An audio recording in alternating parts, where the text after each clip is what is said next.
ہم پچھلے 6 سال سے سن رہے ہیں کہ پاک چین اقتصادی راہداری منصوبہ یعنی سی پیک پاکستان کی معیشت کے لیے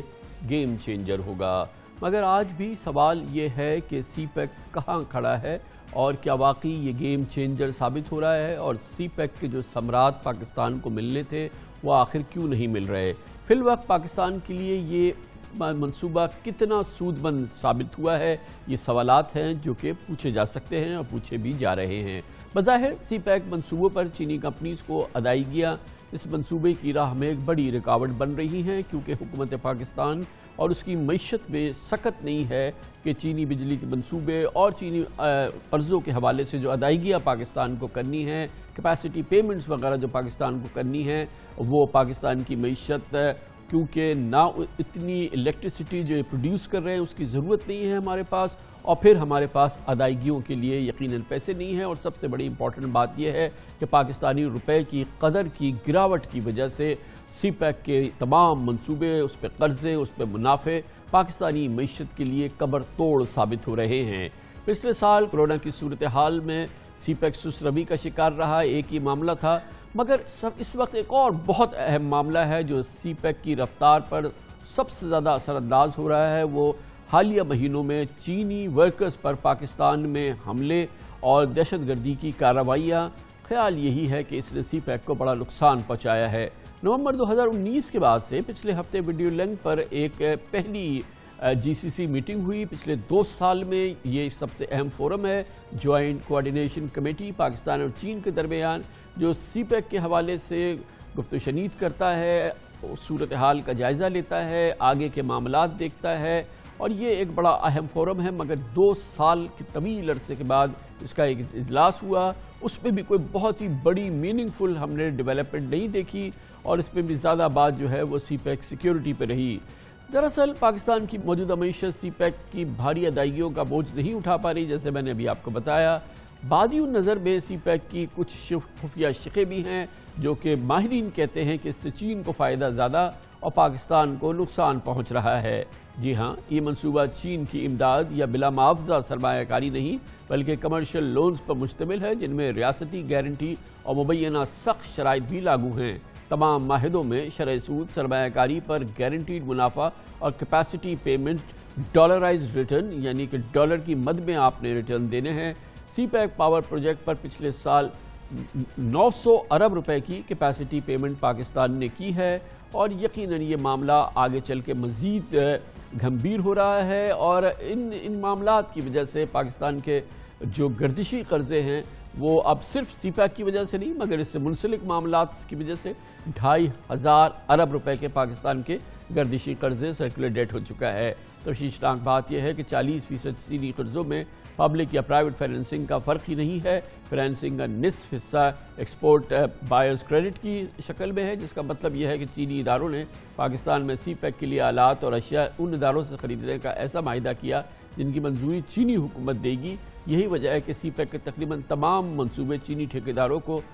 کمپیٹیٹو بڈنگ کے بغیر دیے جاتے ہیں۔ مگر بہرحال اس پوری صورتحال پر سی پیک کا یقیناً پاکستان کی معیشت پہ بہت بڑا اثر ہونا ہے۔ ہر صورت میں یہ پاکستان کے لیے بڑا امپورٹنٹ منصوبہ تھا، اور اس وقت کی اس کی کیفیت پہ بات کرنے کے لیے آج ہم نے دعوت دی ہے۔ اپنی جاری بحث کو آگے بڑھاتے ہیں۔ جناب خالد منصور ہمیں جوائن کریں، وزیر اعظم کے معاون خصوصی برائے سی پیک۔ بہت بہت شکریہ خالد منصور صاحب۔ فرمائیے گا، آپ نے جب سے ٹیک اوور کیا ہے اب تک کی جو سی پیک کی سچویشن ہے، اپیرنٹلی یہی لگتا ہے، اور جو ایکسپرٹ ہیں، جو ریلیٹڈ لوگ ہیں، وہ کہتے ہیں کہ آل ان آل جو پیس ہونی تھی وہ برقرار نہیں ہے، اور کافی سلو پیسڈ ہو گیا ہے یہ پورا پروجیکٹ۔ بسم اللہ الرحمن الرحیم۔ خان صاحب بہت شکریہ، آپ نے انوائٹ کیا، اور میں بہت غور سے آپ کی کمنٹری سن رہا تھا، تو میں بریفلی ذرا اپنے اس کے اوپر ویو دے دوں۔ خان صاحب، ہمیں تھوڑا سا ماضی میں جانا ہوگا کہ آپ کو معلوم ہے کہ پچھلے کئی سالوں کے اندر ہمارا ملک جو ہے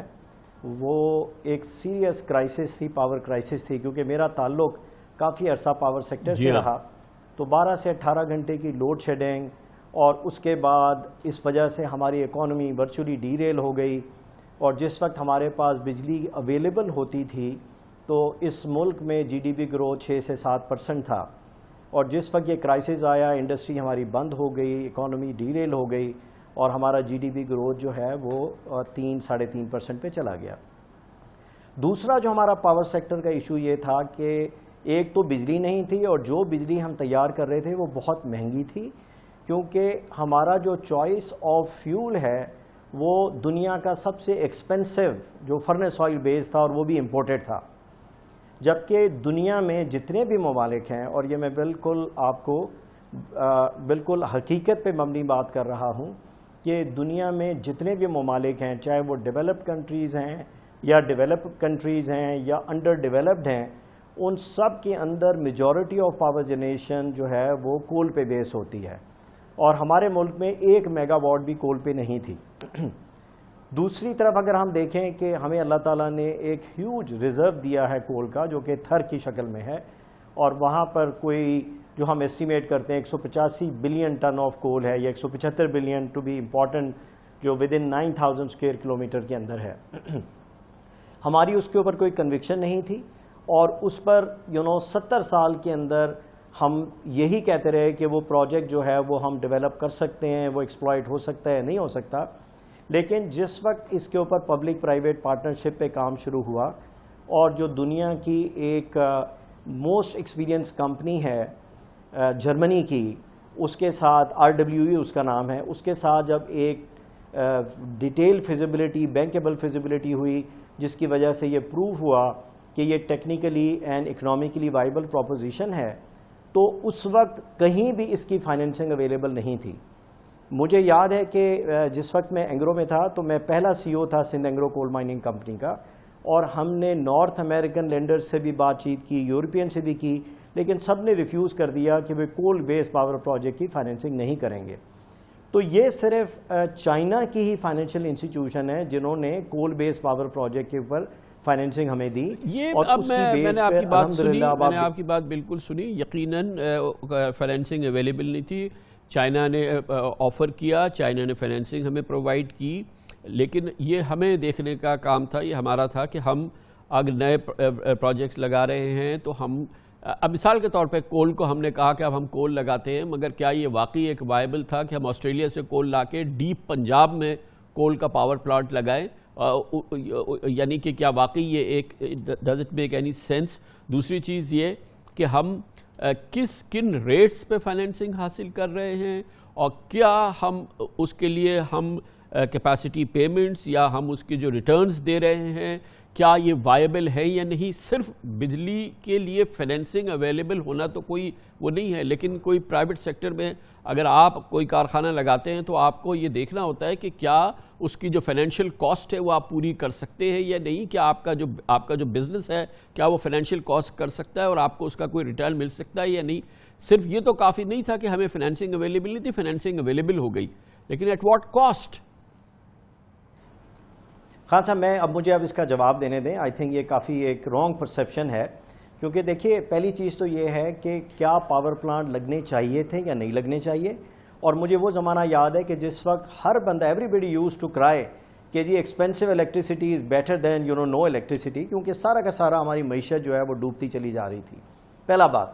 اچھا, دوسرا یہ ہے کہ اپنی انرجی فیول مکس کو درست کرنے کے لیے کول کو شامل کرنا بہت زیادہ امپورٹنٹ تھا, کیونکہ جدھر بھی میں دنیا میں نگاہ ڈالتا تھا majority of power generation use to be based on coal, چاہے وہ ہمارا ہمسایہ ملک انڈیا ہو یا چائنا ہو یا even develop countries USA and all that. اور اگر پوری دنیا کی ہم دیکھیں تو اس کے اندر تقریباً 40% پاور جنریشن ابھی بھی کول کے اوپر ہے. ہیونگ سیڈ دیٹ, شروع کے اندر جس وقت ہمیں یہ فائنینسنگ مل گئی اور بہت تک و دو کے بعد پہلے تو ہم نے اپنا کانفیڈنس اب کیا کہ اگر ہم اپنے کول کو تھر کے کول کو ایکسپلائٹ کرنے جاتے ہیں تو وہ کامیاب ہوتے ہیں یا نہیں ہوتے. اور اس کے بعد جب یہ پروو ہو گیا تو 75% فائنینسنگ جو ہے وہ Chinese financial institution led by CDB نے دیا. تو اس وقت یہ تھا کہ پہلی دفعہ پاکستان کے اندر اتنے بڑے پیمانے کے اوپر یہ مائننگ ہو رہی تھی. لیکن کیونکہ ہم نے کول کو اپنی انرجی فیول مکس میں لانا تھا تو اس لیے یہ ڈیسائیڈ ہوا کہ شروع کے 2-3 کارخانے ہم امپورٹڈ کول پہ لگاتے ہیں,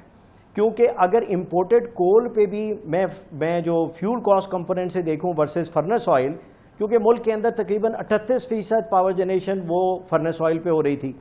فیول کاسٹ کمپوننٹ اگر میں امپورٹڈ کول پہ بھی دیکھوں تو اس کی کاسٹ آلموسٹ 1/4 ہوتی ہے. اسی وجہ سے دنیا کے اندر majority of power generation was based on coal. Now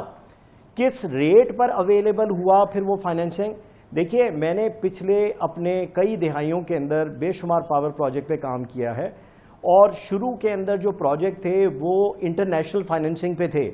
جو کہ گیس بیس پاور پروجیکٹ تھے یا ہائیڈل پروجیکٹ تھے. اور ایون ہپکو کے اندر ہم نے جو پروجیکٹ کیے اس میں ایک پروجیکٹ ہے وہ 1320 میگا واٹ کا ہے، اور وہ ایک جوائنٹ وینچر ہے بٹوین ہپکو اینڈ فورتھ اور fifth largest S O E of China, China power. اور اس کے علاوہ جو ماضی میں نے پروجیکٹ کیے جس کے اندر آئی ایف سی جو کہ ایک ذیلی ادارہ ہے ورلڈ بینک کا، ڈی جی ہے، پرو پارکو ہے، سویٹ فنڈ ہے، وہ سارے کے سارے جو تھے انہوں نے اسی پاور پالیسی کے اوپر پاور پلانٹ لگائے یا فائنینسنگ دی. اور وہ دونوں اس طریقے سے کمپیریبل ہیں کہ انہوں نے کس ریٹ پر فائنینسنگ دی اور چائنیز نے کس ریٹ پہ فائنینسنگ دی.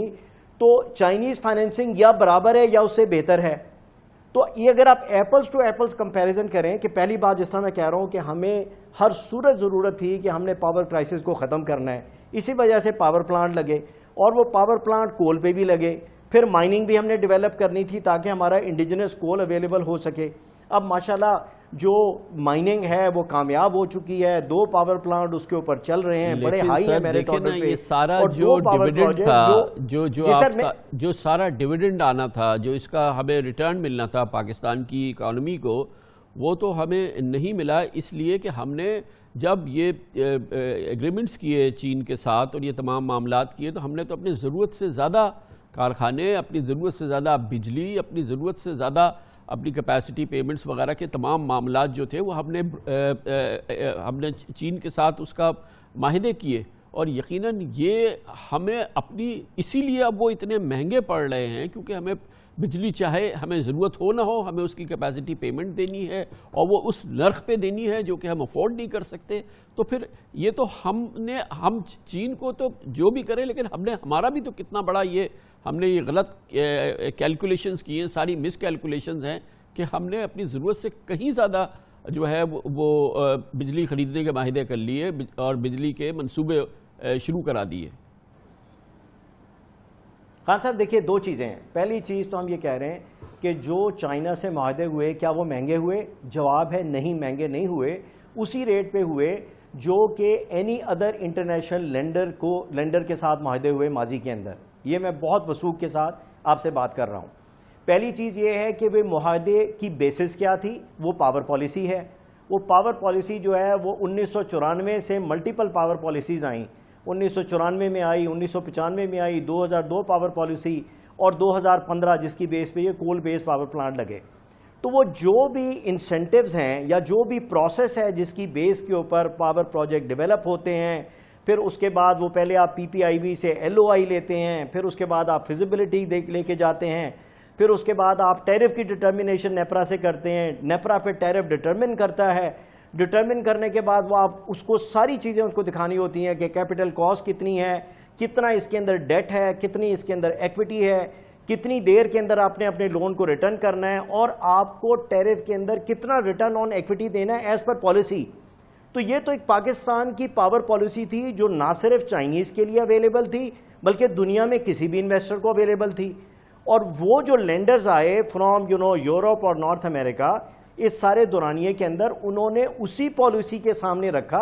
اور جو نیپرا فائنلی جب ٹیرف دیتا ہے تو وہ تو پبلکلی اویلیبل انفارمیشن ہے کہ کس ریٹ کے اوپر فائنینسنگ ہے، کتنا ریٹ آف ریٹرن دینا ہے یا ریٹرن آن ایکویٹی دینا ہے. یہ سارا کا سارا پالیسی کے بیس پہ ہوتا ہے. اب پاکستان کے اندر جو رجیم ہے ایک سنگل بائر ہے، اور وہ گورنمنٹ جو ہے وہ اپنے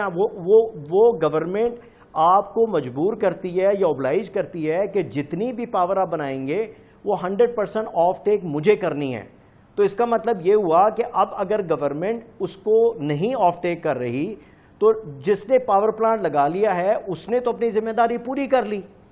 اسی وجہ سے وہ جو کیپیسٹی پیمنٹ ہے، کیونکہ یہ ملٹیپل بائر مارکیٹ نہیں ہے ابھی پاکستان کے اندر. یہ اس کی اگزامپل وہی ہے نا کہ اگر میں جاؤں اور میں جا کے کار کو رینٹ کروں اور کار کو رینٹ کرنے کے بعد میں اپنے گراج میں کھڑا کروں، نہ چلاؤں، اور بعد میں جن سے میں نے کار اپنی رینٹ کی ہے تو میں کہوں کیونکہ میں نے گاڑی نہیں چلائی تو اس لیے میں آپ کو اس کا جو ہے رینٹ ادا نہیں کروں گا۔ اچھا یہ فرمائیے گا، یہ پاور پلانٹ سے ہم اوور آل ایک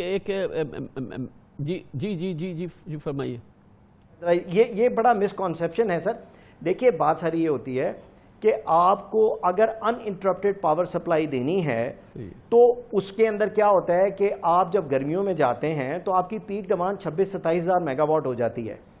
اب اگر آپ نے لوڈ یہ تہیا کیا ملک نے کہ مجھے اب لوڈ شیڈنگ نہیں کرنی ہے